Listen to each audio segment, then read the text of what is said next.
ষড়যন্ত্র শেষ হয় নাই, অনিয়মের থেকে শুরু হয়েছে। নির্বাচন হলে বিএনপি ক্ষমতায় আসবে, অতএব নির্বাচন এখন হওয়া যাবে না। সেই কাহিনী কিন্তু ঘুরে ফিরে এখনো চলছে। ইনেয়া বিনেয়া ওই সব ফলাকলা চলবে না। এই অনিয়মের ষড়যন্ত্র, এই আওয়ামী লীগের ষড়যন্ত্র, এই ষড়যন্ত্র বরদাস্ত করা হবে না।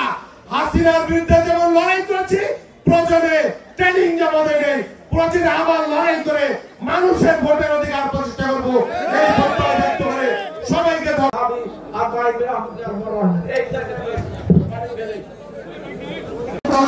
সাধারণ সম্পাদক জনাব শহীদুল ইসলাম বাবু, পদ পদবী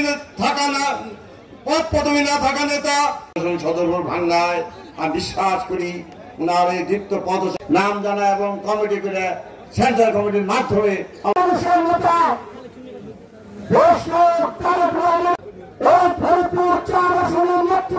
একটি কথা বলবো,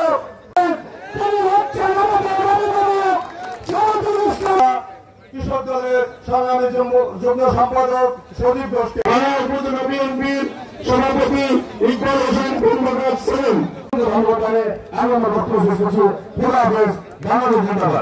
ধন্যবাদ। এ পর্যায়ে মঞ্চে শাসন গ্রহণ করার জন্য বিনীত অনুরোধ জানাচ্ছি।